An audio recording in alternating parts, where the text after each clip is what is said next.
a ser um feitor da história da sua nação, né?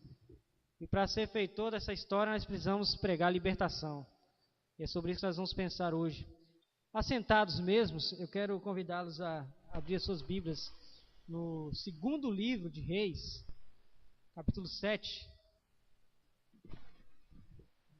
Os irmãos podem me ouvir? Os irmãos aí do fundo? Ok? Podem me ouvir? Segundo livro de Reis, capítulo 7.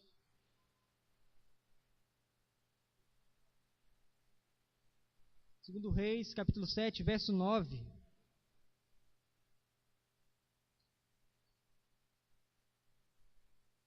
Nós lemos assim: Então disseram uns aos outros: Não fazemos bem. Este é dia de boas novas, e nós nos calamos. Se esperarmos até a luz da manhã, seremos tidos por culpados. Agora, pois, vamos e anunciemos a casa do rei. Quero que todos os irmãos repitam comigo o final do versículo, que diz: Vamos, pois, e anunciemos a casa do rei. Em uma só voz. Vamos, pois, e anunciemos a casa do rei. Muito bem, esse verso, esse pequeno verso aqui da palavra de Deus, ele nos traz algumas verdades, nos traz um contexto muito interessante para nós. E fala sobre 4 personagens que nós vamos entender aqui no contexto, que fizeram história e mudaram um pouco da história de Israel naquele devido momento. Nós vamos pensar então sobre a libertação de Samaria hoje. Samaria, ela era a capital do reino de Israel, do reino do norte. Trazendo um breve contexto para aqueles que não sabem, o reino de Israel no passado foi dividido entre reino do norte e reino do sul. Exatamente porque Salomão, pela sua grande idolatria, que foi gerada por tantas mulheres que ele teve, então Deus disse a ele que o reino dele seria dividido, mas por amor a Davi, a sua dinastia continuaria, mas apenas uma pequena parte do reino. Então o seu filho, um homem chamado Roboão, ele resolveu escutar alguns conselhos e que não foram muito bons para a vida dele. E ele então começou a subjugar o povo de Israel de uma maneira tão pesada que criou-se uma revolta. E liderados por um homem chamado Jeroboão, as 10 tribos de Israel se afastaram e aí então formaram o reino do norte, e as 2 tribos que sobraram, que foi Judá e Benjamim, então formaram o reino do sul, que ficou com a capital Jerusalém, e o reino do norte, a capital de Samaria. E no reino de Samaria, no reino do norte, aonde nós encontramos esse contexto aqui, foi um reino em que não houve nenhum rei bom. Todos os reis de Israel, todos os reis do reino do norte foram reis maus. Todos. Em Judá nós podemos ainda ver que se intercalou entre reis bons e reis ruins, mas em Israel não houve reis bons. Então, o reino do norte sofreu muitas consequências por causa disso, porque muitos deles levavam a idolatria para o meio de Israel. E esse rei que estava reinando aqui nesse presente momento era filho do pior rei que houve no reino do norte, um rei chamado Acabe. Acho que todos já ouviram falar sobre esse rei. O nome desse rei era Jorão, nesse presente contexto aqui, no reinado de Jorão. E o que aconteceu, até chegarmos nesse verso 9, o verso 9 na verdade é o desfecho dessa história, que começou a acontecer no capítulo 6, no verso 24. Ali no capítulo 6, verso 24, diz assim: Depois disto ajuntou Ben-Hadad, rei da Síria, todo o seu exército, subiu e sitiou a Samaria. Então o que aconteceu nesse momento aqui foi que o exército da Síria, uma nação inimiga, arqui-inimiga de Israel, sitiou a Israel. O que vem ser a sitiar? Naquela época, as cidades eram cercadas por muros para que os inimigos não entrassem facilmente e não dominassem. Era uma época que existia muitas guerras. Então, o exército sírio não poderia entrar na cidade de Israel assim de qualquer jeito, porque era cercada por muros. Então eles usavam da seguinte estratégia: eles vinham com um exército muito poderoso e pegavam a cidade de modo que ela não estava esperando. Então eles cercavam ali o ambiente. O que acontecia é que as pessoas não podiam sair. Então as provisões iam acabando, a água ia acabando, e a situação ali dentro iria chegar a uma situação de caos completo. Porque a comida ia acabar, as pessoas iam ficar com fome, a água ia acabar, as pessoas iam ficar com sede, as pessoas iam morrendo, se enfraquecendo, até que então aquele exército podia entrar e pegar a cidade vulnerável e destruí-la, então, e dominá-la. Então esse era o objetivo de se sitiar algum lugar. Então isso foi exatamente o que aconteceu. O rei Ben-Hadad, rei da Síria, sitiou com seu exército a cidade de Samaria. Então ali começou a se instaurar-se o caos ali dentro daquela cidade. Nós podemos ver aqui no verso 26, algo bastante interessante que aconteceu.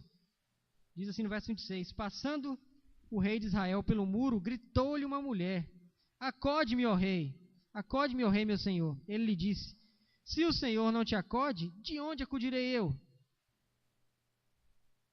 Da eira ou do lagar? Perguntou-lhe o rei. Que tens? Respondeu ela. Esta mulher me disse, dá teu filho para que hoje o comamos, e amanhã comeremos o meu. Cozemos, pois, o meu filho e comemos. Mas dizendo-lhe eu ao outro dia, dá-me teu filho para que comamos, ela o escondeu.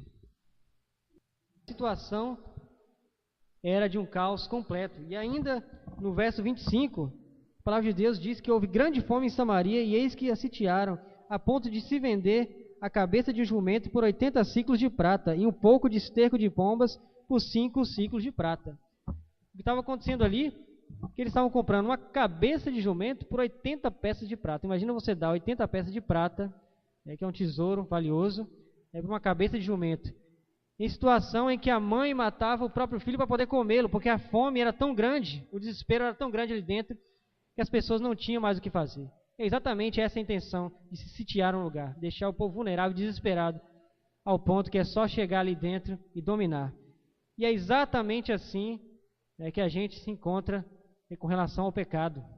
É exatamente assim que o homem se encontra com relação ao pecado. O inimigo sitia o homem, ele coloca o homem numa posição vulnerável, uma posição que ele não pode se defender porque ele está separado de Deus. E assim também se encontram muitos povos neste mundo, Assim se encontra Itabuna, assim se encontram os índios Carajá, parte deles, assim se encontram povos na África, assim se encontram muçulmanos, assim se encontram muitos povos sitiados pelo poder do inimigo. E o caos é muito grande. Nós sabemos que as pessoas hoje, quando elas se afundam no pecado, elas são capazes de tudo que podemos imaginar. Nós não precisamos citar aqui o que essas pessoas são capazes, mas nós sabemos que esse caos que aconteceu aqui em Samaria, estava acontecendo nesse presente momento, é algo que acontece na vida das pessoas que estão debaixo do pecado e ainda não conhecem a salvação de Jesus Cristo. E o que era muito verdade aqui é que Samaria precisava ser libertada. Mas mais interessante de tudo isso é o que acontece nos versos 5 até o 7, que diz assim: levantaram-se ao anoitecer para se dirigirem ao arraial dos Círios, e tendo chegado à entrada do arraial, eis que lá não havia ninguém. Porque o Senhor fizera ouvir no arraial dos Círios ruídos de carros e de cavalos e ruído de grande exército, de maneira que disseram uns aos outros: eis que o rei de Israel alugou contra nós o rei dos heteus, o rei dos egípcios, para virem contra nós. O pior de toda essa situação aqui é que em um determinado momento eles já estavam salvos e não sabiam. Eles já tinham, ou melhor, não estavam salvos, eles já tinham a salvação atrás da sua porta e não sabiam. E é assim que acontece com as pessoas que estão no mundo aí afora. É exatamente assim que acontece com povos de outras culturas, povos que não sabem nem que existe Jesus.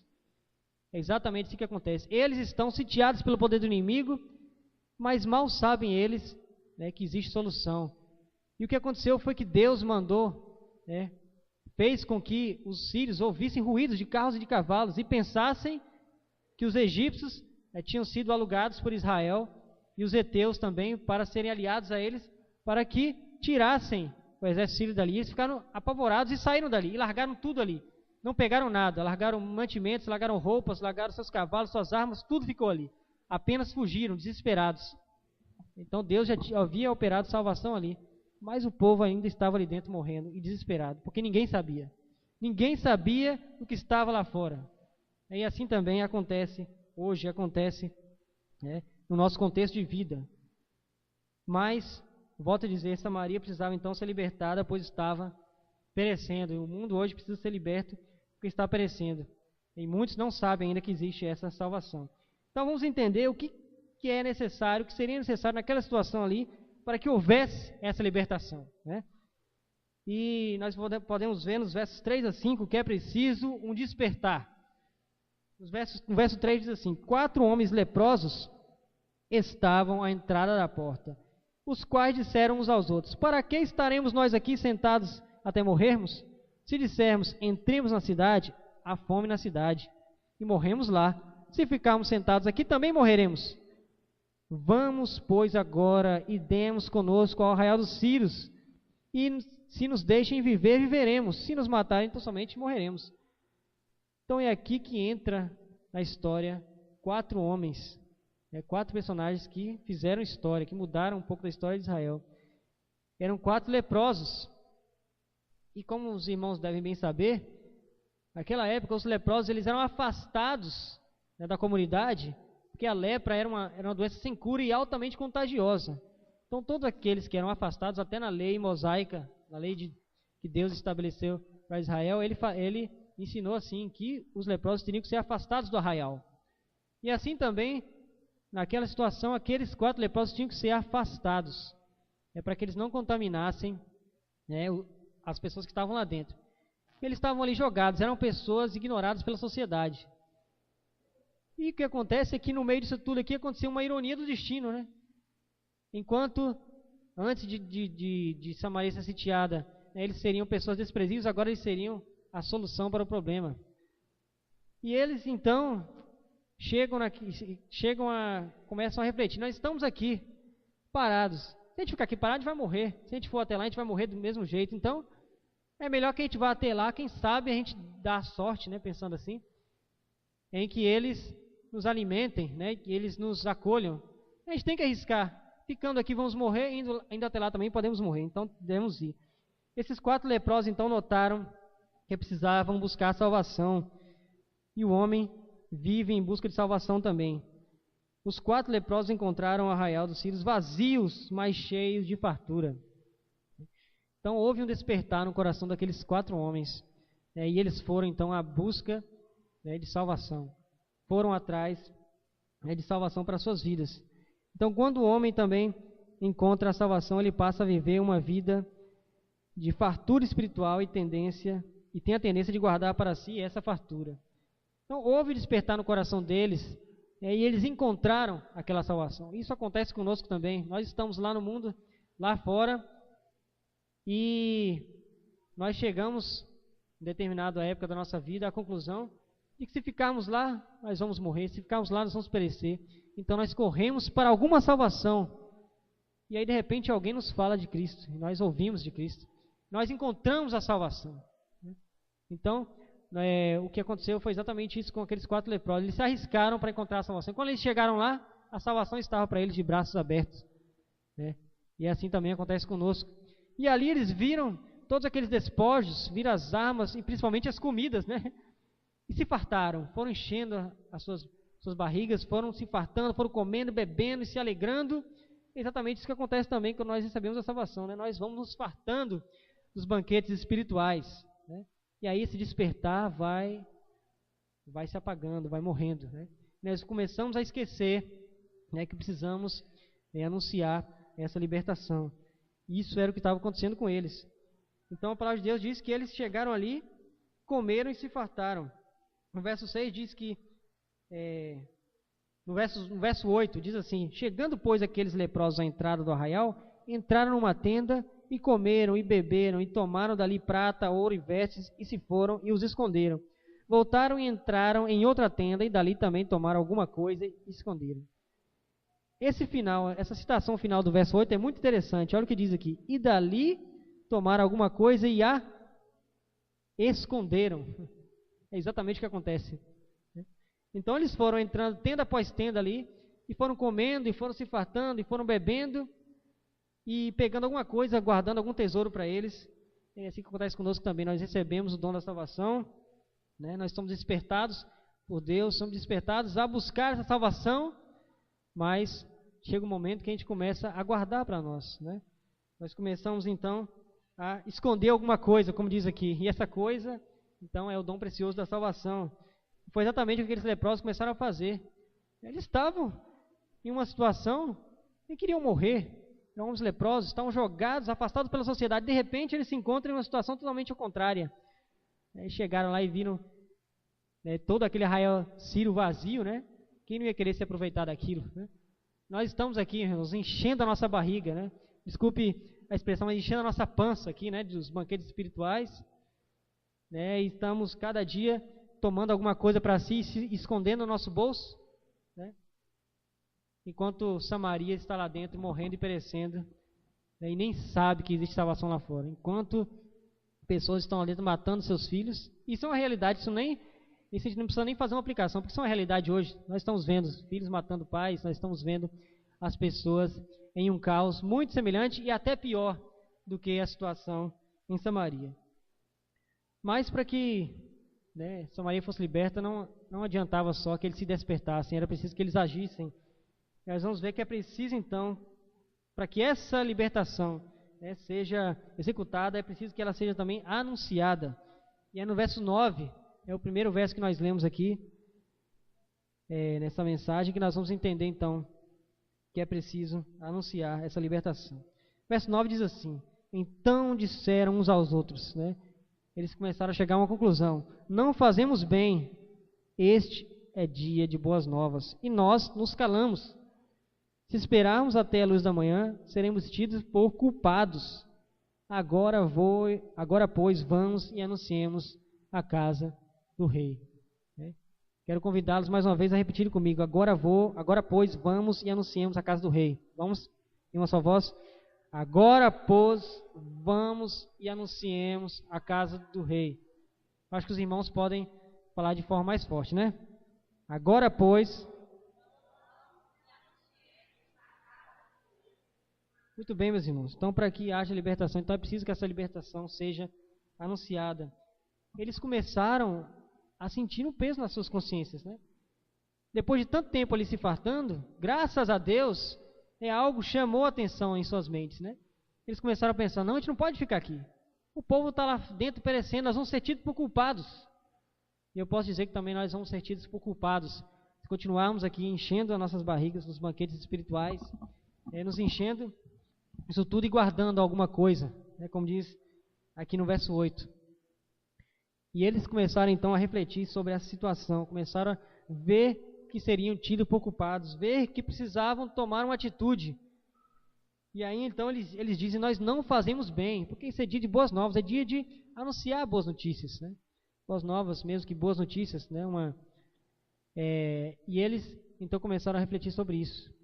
Então nós precisamos agir urgentemente. Eles falaram: se esperarmos até a luz da manhã, eles não falaram, né, que se for até semana que vem a gente pode ir, mas eles falaram: se esperarmos até o amanhecer. Não era nem 24 horas que eles podiam esperar, mas eles começaram a colocar na mente deles que eles não podiam esperar nem até o amanhecer, porque eles sabiam que seriam tidos por culpados. Então, naquela mesma noite, eles começaram a refletir sobre aquela situação e ver que precisavam anunciar a casa do rei. Então, foi aqui que eles chegaram a essa conclusão e disseram: vamos, pois, e anunciemos a casa do rei. E no verso 10 até o 15, acontece então o desfecho dessa história. Nós vemos o resultado, né, de Samaria ter descoberto, né, que estava salva. Verso 10 diz assim: vieram, pois, e bradaram aos porteiros da cidade, e lhes anunciaram, dizendo: fomos ao arraial dos Sírios, e eis que lá não havia ninguém, voz de ninguém, mas somente cavalos e jumentos atados, e as tendas como estavam. Então os porteiros gritaram e fizeram anunciar a nova no interior da casa do rei. Levantou-se o rei de noite e disse aos seus servos: agora eu vos direi o que é que os sírios nos fizeram. Bem sabem eles que estamos esfameados. Por isso saíram do arraial a esconder-se pelo campo, dizendo: quando saírem da cidade, então os tornaremos vivos e entraremos nela. Essa atitude aqui do rei de Israel é a mesma atitude que muitas pessoas têm quando recebem o evangelho. Já estão ouvindo, já estão vendo que é a verdade, mas ainda estão duvidando, né, do poder do evangelho. E aqui eles estavam com medo de que fosse mais uma armadilha, que os sírios tivessem se escondido, esperando que eles saíssem, depois o atacassem, né? Mas não foi isso que aconteceu. no verso 13 ele diz: então um dos seus servos respondeu e disse: tomem-se, pois, 5 dos cavalos que ainda restam na cidade. Só restavam 5 cavalos na cidade, porque, consequentemente, as pessoas teriam comido os cavalos. Pois toda a multidão de Israel que ficou aqui, de resto, terá a mesma sorte da multidão dos israelitas que já pereceram. Enviemos homens e vejamos. Tomaram, pois, 2 carros com cavalos, e o rei enviou os homens após o exército dos sírios, dizendo: ide vede. Foram após eles até o Jordão, e eis que todo o caminho estava cheio de vestes e de armas, que os sírios, na sua pressa, tinham lançado fora. Voltaram os mensageiros e anunciaram o rei. Então, como eu disse para os irmãos no começo, não ficou nada ali. Não ficou nada não. Todos eles saíram dali e deixaram tudo. Nem as suas roupas eles pegaram, né? Saíram dali, então, imediatamente, porque Deus fez com que eles saíssem. E aí, então, Samaria conheceu a sua salvação. Mas se aqueles 4 homens continuassem ali se fartando, e esperassem até a luz da manhã, muitas outras pessoas talvez morreriam até aquele outro dia que amanheceria. Muitos pereceriam se eles continuassem esperando. E é interessante como Deus, Ele usa pessoas miseráveis como esses leprosos, né, para que Ele possa fazer história, né, na vida do homem. E se nós queremos ser feitores da história e da história de Deus, nós precisamos ser igual a esses 4 homens leprosos aqui, que eram pessoas que além de serem pessoas pecadoras e miseráveis, ainda eram leprosos, eram pessoas que não podiam fazer nada por ninguém. Mas de repente eles tinham a grande notícia em suas mãos. Assim somos nós, né? Somos miseráveis, pecadores, somos pessoas cheias de falhas, somos pessoas, talvez achemos-nos totalmente incapacitados de realizar alguma coisa para Deus. Mas Deus usou aqui 4 leprosos, né? E de repente aquela grande nova estava na mão deles. E a grande boa nova está aí na sua mão, né? E eu digo para você que Samaria ainda está sitiada. E se você continuar aí, esperar até a luz da manhã, né, as pessoas vão continuar morrendo lá dentro. Né, os povos lá fora vão continuar morrendo. Os carajás, muitos deles ainda não conhecem. Muitos deles ainda, apesar de terem missionários ali falando, muitos deles ainda não sabem que existe salvação. Ou sabem, mas ignoram. Mas existem muitos aí afora que não sabem. Aqui dentro de Itabuna existem, né? Então, nós precisamos tomar consciência de que Samaria ainda está sitiada, e ela ainda precisa de libertação. Nesse contexto aqui ela foi libertada, mas e no nosso contexto de hoje, né? E nós, assim também como os 4 leprosos, podemos fazer história. E eles fizeram história. E Deus quer fazer história, né, na vida do homem através de nós também. Então, se você quer ser um feitor da história, você precisa tomar essa consciência de que é preciso você se despertar e é preciso você também anunciar que existe essa libertação. Amém? Nós vamos, eu quero convidar a igreja para que se levante e eu quero que nós leamos esse verso, o verso 9 do capítulo 7, 2 Reis, que é o verso que resume toda essa história, né, e é o que quero que fique no coração dos irmãos, né? 2 Reis 7, capítulo 9. Nós vamos ler em uma só voz. Então, uns aos outros, não fazemos bem. Este é dia de boas novas e nós nos calamos. Se esperarmos até a luz da manhã, seremos tidos por culpados.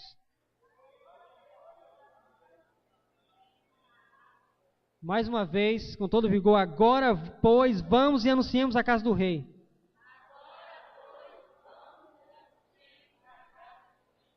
Muito bem, meus irmãos, quero convidá-los agora neste momento a se ajoelhar aí no seu lugar. Aqueles que puderem, tá? Isso não é algo obrigado. Aqueles que não puderem, pode ajoelhar o seu coração, tá bom? E vamos pedir a Deus que Ele desperte.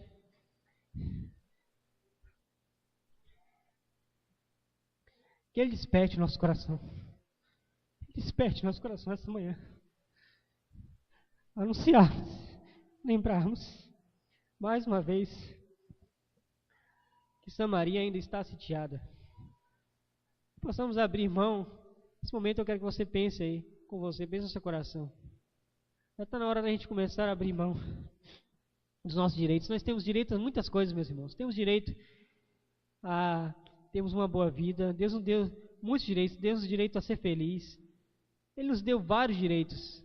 Mas, às vezes, vai ser preciso nós abrirmos mãos de alguns direitos, né, para que outras pessoas conheçam a Deus e para que Ele realize uma obra maravilhosa na nossa vida.